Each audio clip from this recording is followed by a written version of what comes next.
నమస్తే, welcome to our channel. నేను పద్మిని. ప్రస్తుతంతో పాటు ప్రముఖ ఆధ్యాత్మికవేత్త, వాస్తు జ్యోతిష పండితులు, లలిత ఉపాసకులు, వాస్తు జ్యోతిష శిక్షణ నిపుణులు బ్రహ్మశ్రీ నానాజీ పట్నాయక్ గారు మనతో పాటు ఉన్నారు. మాట్లాడదాం. నమస్కారం సార్. శ్రీమాత్రే నమః. సార్, 2024వ సంవత్సరం మీన రాశి వారికి ఎలా ఉండబోతుంది సార్? మీన రాశి వారికి ఫస్ట్ ఆఫ్ ఆల్ రాహు యొక్క సంచారం మీనంలో ఉంది, అంటే తన రాశిలో జరుగుతుంది. ఎప్పుడైనా గుర్తుపెట్టుకోండి, రాశిలో రాహు సంచారం జరుగుతుంది అంటే ఎక్కువగా ఇమాజినేషన్లోకి వెళ్తాడు మనిషి. అంటే జరగనటువంటిది ఏదో జరుగుతుందేమో, ఇది జరిగితే ఏంటి, అది జరిగితే ఏంటని అసలు ఒకటి జరుగుతుందేమో 99 ఊహించుకుంటాడు మనిషి. ఎక్కువ ఉంటాడు. అందుకని ఏం చేయాలి అంటే ఆ ఇల్యూజన్ నుంచి బయటకు రావాలి అంటే ఉదయం నిద్ర లేచిన వెంటనే లేదా నిద్రపోయేటప్పుడు ఒకటి నిద్ర లేచిన వెంటనే దుర్గని తలుచుకోవాలి, నిద్రపోయేటప్పుడు పరమేశ్వరుణ్ణి తలుచుకుంటే ఈ ఇల్యూజన్స్ నుంచి బయటపడతాడు ఫస్ట్. ఇంకోటి వీలైనంత మటుకు దుర్గా ఆలయాలకు వెళ్ళడం. మన కనకదుర్గ ఆలయం ఉంది విజయవాడ, వెళ్తే ఏమవుతుందంటే ఫస్ట్ ఈ ఇల్యూజన్స్ తగ్గుతాయి. ఎప్పుడు కూడా లేనిదేదో జరుగుతుంది అనుకునేటువంటి మనకు వేదం కూడా అదే చెప్తుంది. మనిషికి ఎప్పుడు భయం వేస్తుందంటే ఏదో ఉందనేటువంటి భయంలోనే మనిషి బతుకుతాడు. ఏదో జరుగుతుందేమో, ఇంకోటి ఉందేమో, వేదం ఎలా చెప్తుంది అంటే రెండోది ఉందేమో అన్నప్పుడు భయం వేస్తుందట మనిషికి. కాబట్టి ఫస్ట్ ఇది కంట్రోల్ చేసుకోవాలి. అయితే ఇక్కడ రెండు విషయాలు, ఒకటి ఇల్యూజన్ ఇస్తే, రెండవది విదేశీ యోగాలు కూడా ఇస్తుంది రాహు ఇక్కడ. సో విదేశాలకు వెళ్ళాలని ట్రై చేస్తున్నానండి, ప్రయత్నం ఫలిస్తుందా లేదా అనుకునేటువంటి వారికి ఇది ఒక మంచి విషయమే. కాకపోతే ఈ 12వ స్థానాన్ని కూడా విదేశాలకు చూసుకుంటాం. శాటర్న్ ఉన్నాడు 12లో, స్లో ప్రాసెస్ అవుతుంది. అదే ఫాస్ట్గా అవ్వకుండా మూమెంట్ కొంచెం స్లో అవుతుంది. అది కూడా మనం అర్థం చేసుకుంటే సరిపోతుంది. ఫైనాన్షియల్ మ్యాటర్స్లో, ఫైనాన్షియల్ ప్లేస్లో జూపిటర్ యొక్క ప్రభావం పడుతుంది. సో జూపిటర్ ఎప్పుడు కూడా ఫైనాన్షియల్ సంబంధించిన ప్రదేశాల్లో ఉన్నప్పుడు న్యాచురల్గా ధనాన్ని ఇచ్చేవాడు గురువు అనమాట. మనకి రెగ్యులర్గా ఉండేది ఎలా అంటే ఇప్పుడు 3 రకాలు ఉంటుందమ్మా ధనం. ఒకటి మన దగ్గర ధనం ఉండడం, ఒకటి సర్క్యులేట్ అవ్వడం, రెండవది బ్యాంకులో ఉండడం. నిల్వధనం అంటారు, నిల్వధనానికి గురువు కారకం. సో జూపిటర్ ఎప్పుడైతే సెకండ్ హౌస్లో ఉన్నాడో గతంతో పోల్చుకుంటే చాలా మట్టుకు బెటర్. ఒకటి. రెండవది ఏమిటి అంటే వీళ్ళకి సర్వసాధారణంగానే ఈ జూపిటర్ ఎప్పటి వరకు ఉంటాడంటే మే వరకు ఉంటాడు. సో ఎప్పుడైతే మే వరకు ఉంటాడో ఈ జూపిటర్, మే నుంచి ఎప్పుడైతే మారుతాడో ఇది పర్టికులర్గా మే తర్వాత నుంచి వీళ్ళకి ఎక్కువగా జర్నీస్ ఎక్కువగా ఉంటాయి. అంటే వీళ్ళు ఉన్న ప్రదేశంలో కాకుండా ఇతర ప్రదేశాలు తిరగడము, షార్ట్ జర్నీస్ ఎక్కువ ఉండడం, ఇంట్లో తక్కువ బయట ఎక్కువ ఉంటుంది. మే నుంచి చూడొచ్చు కావాలంటే మీరు. అలాగే జూన్ వస్తే 12వ స్థానంలో ఉన్న శని కూడా వక్రిస్తాడు.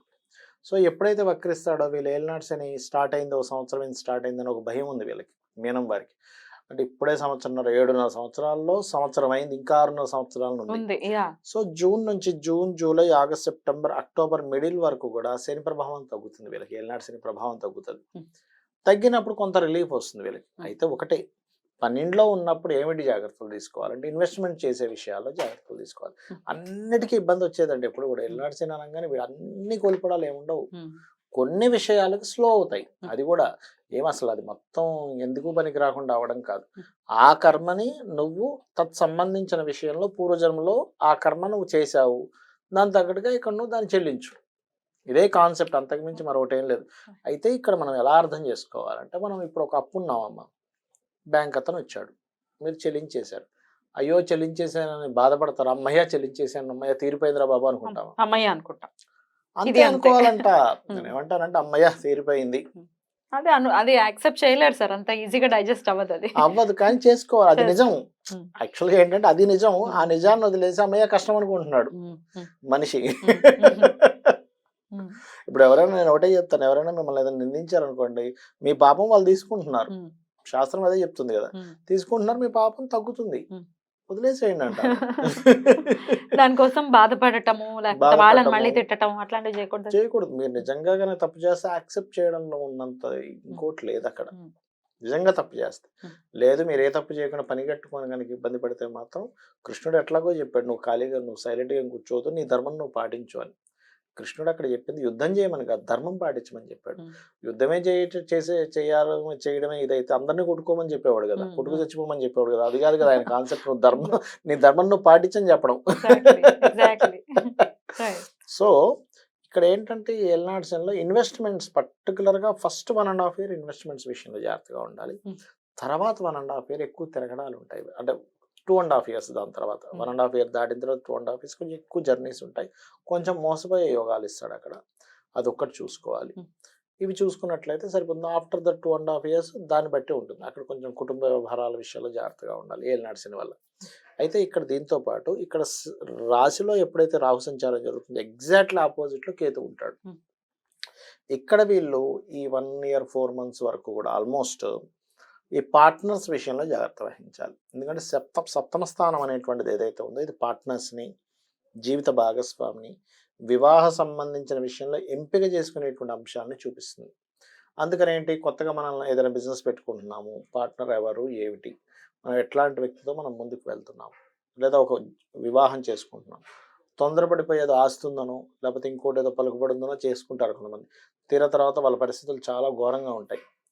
మంచి వ్యక్తులా కాదా, ఎంతవరకు చదువుకున్నారు, అమ్మాయి ఏంటి అబ్బాయి, ఇవి చూసుకొని ముందుకు వెళ్ళాల్సిన పరిస్థితి ఉంది పూర్తిగా. అదొకటి.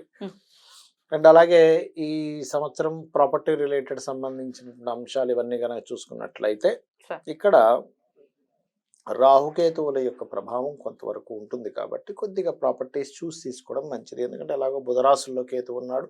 సో కన్యలో ఉంటే అది మిథునానికి కూడా పనిచేస్తుంటుంది. అంటే మీనరాశి వారికి మిథునం 4th house అయితే దాని 4th to 4th భావద్భావం అంటారు. భావద్భావం ప్లేస్లో మనకి కేతు ఉన్నాడు అక్కడ. కాబట్టి ఈ యొక్క విషయంలో జాగ్రత్తగా ఉండాలి.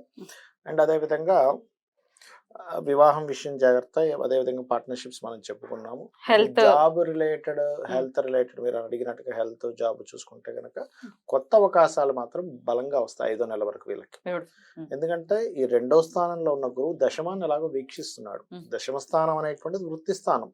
సో వృత్తి స్థానము తన స్వక్షేత్రాన్ని వీక్షించడం, అది కూడా ఫ్రెండ్లీ హౌస్ లో ఉండి వీక్షించడం. ఎప్పుడు కూడా ప్లానెట్ ఏంటంటే పిఏసి అంటారు, అంటే ప్లేస్మెంట్ ఎక్కడుంది, దేన్ని వీక్షిస్తుంది, ప్లేస్మెంట్, ఆస్పెక్ట్ అండ్ కంజంక్షన్ ఎవరితో కలిసి వీక్షిస్తుంది. అంటే ఎలా అంటే చిన్న ఎగ్జాంపుల్ చెప్తాను చూడ. ఒక పార్టీకి వెళ్ళాం, అక్కడ సింగిల్ గా ఒక మనిషి చూడడం వేరు, పక్కన ఎవరో చేరినప్పుడు వాళ్ళతో మాట్లాడుతూ చూడడం వేరు. వీళ్ళిద్దరు ఏం మాట్లాడుకొని చూస్తున్నారు అక్కడ అని ఉంటుంది.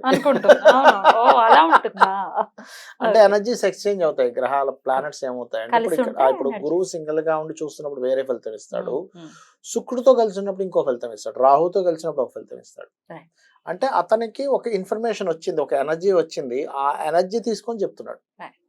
అంటే చిన్న ఎగ్జాంపుల్, పిల్లవాడు ఉన్నాడు అక్కడ, కొడుకున్నాడు, తండ్రి చూస్తున్నాడు, తండ్రి అది చెప్తున్నాడు, ఇంకో వ్యక్తి వాళ్ళ ఫ్యామిలీ వాళ్ళు వచ్చి వాడు ఏం చేశాడో తెలుసా అని చెప్పాడు పక్కకు వచ్చి, వెంటనే ఆ రియాక్షన్ ఎలా మారుతుంది, వేరేలా ఉంటుంది. అలా planet conjunction, placement, aspect, conjunction, ఏ స్థితిలో ఉన్నాడు మనిషి.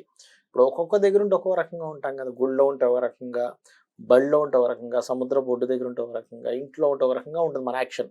అలాగే ప్లానెట్ ఏ రాశిలో ఉంది, ఏ స్టార్ మీద ఉంది అంటే తను ఏ బీజంతో కలిగి ఉంది.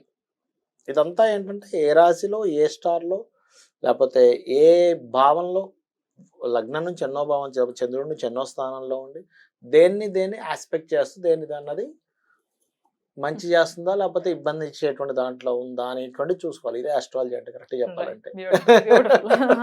Beautiful subject. మొత్తానికైతే మంచి పీరియడ్ గానే కన్సిడర్ చేస్తారా సార్? ఏంటంటే 10th house ని ఆస్పెక్ట్ చేస్తుంది కాబట్టి జాబ్ పరంగా వీళ్ళకి ఫస్ట్ 5 months కొంచెం ఎక్కువ కంగారేం పడకుండా హ్యాపీగా వీళ్ళు చేసే ప్రయత్నాలు సక్సెస్ అవుతాయి అనేటువంటిది. అంటే లగ్నంలో రాహు ఉన్నాడు, అనవసరం ఊహలకు పోకండి, జాబ్ గురించి ఏం భయపడొద్దు అని చెప్తున్నాను. తర్వాత కూడా బాగానే ఉంటుంది, కాకపోతే తర్వాత అది ఎక్కువ బిజినెస్ వాళ్ళకి ఎక్కువ గ్రోత్ ఇస్తుంది వృషభంలోకి వెళ్ళినప్పుడు. ఎందుకంటే ఫైనాన్షియల్ హౌసెస్ లోకి ఫైనాన్స్ కార్ కూడా ఎంటర్ అవుతున్నాడు. అంటే ఏంటి, ఎంతసేపు జాబ్ చేసుకుని కూర్చోవడం కాదు, నేను ఇంకేం చేస్తాను, నేను ఎదుగుతాను అనేది బిజినెస్ ఓరియంటెడ్ దీంట్లో వెళ్తుంది. అట్లా వీళ్ళు చేసుకోవాల్సినటువంటి పరిహారాలు ఏంటి సార్? పరిహారాలు ఎక్కువగా వీళ్ళు రాజరాజేశ్వరి అమ్మవారిది ఎక్కువగా చేసుకోవాలి. రాశిలో రాహు సంచారం జరుగుతుంది కాబట్టి దుర్గారాధన ఎక్కువగా చేసుకోవాలి. అదేవిధంగా ఇన్వెస్ట్మెంట్స్ ఎక్కువ చేయాల్సి వస్తుందండి. చాలా మంది ఏమంటారంటే, ఇప్పుడు నేను మీన రాశి చెప్పినప్పుడు నాకు చాలా మంది అడిగింది ఏంటంటే, సార్ మా పనే రోజు ఇన్వెస్ట్మెంట్ చేయడం, మాకేంటంటే నిత్యం చేసేదానికి కాదు, రెగ్యులర్గా ఇప్పుడు రోజు ఇప్పుడు ఒక కిరాణా షాప్ నడుపుతున్నాడు అనుకోండి, రోజు సరుకు కొనాలి, అమ్మాలి, రోజు ఇన్వెస్ట్మెంట్ చేయాలి, కూర్చుంటానంటే అట్లా నిత్యం చేసేదానికి నేను చెప్పట్లేదు. ఫస్ట్ టైం మొదలు పెట్టే వాళ్ళకి, ఫస్ట్ టైం డిఫరెంట్ గా మీదంతా బాగుంది, ఇంకోటి ఏదో కొత్తగా నేను ప్రారంభిస్తున్నాను అన్నప్పుడు చూసుకోండి. అదొకటి. ఇంకా ఇన్వెస్ట్మెంట్ తప్పనిసరి చేయాల్సి వస్తుంది కొన్నిసార్లు. కొంతమంది ఆగడం కుదరదు. ఇప్పుడు మారిందండి, ఇన్వెస్ట్మెంట్ చేయొద్దండి అంటే ఏదో బ్యాంకులో లోన్ తీసుకుంటాడు, కొన్ని కోట్ల రూపాయలు ఇన్వెస్ట్మెంట్ చేయడానికే తీసుకుంటాడు, ఇప్పుడు ఖాళీ కూర్చోలేడు కదా. అలాంటప్పుడు ఏం చేయాలంటే శనికి సంబంధించిన జపం చేయించేసుకొని ఏ ఆంజనేయ స్వామి టెంపుల్కో, వెంకటేశ్వర స్వామి ఆలయం, ఏదైనా శక్తి ఆలయం, కాళికా అమ్మవారి ఆలయానికైనా వెళ్ళి అమ్మవారికి అమ్మ నీ మీద భారంతో నా కర్మ నేను చేసుకోవాలి ఇంట్లో కూర్చుంటే కాదు కదా కాబట్టి నువ్వు నన్ను రక్షించు అనుకొని మీరు మొదలు పెట్టచ్చు.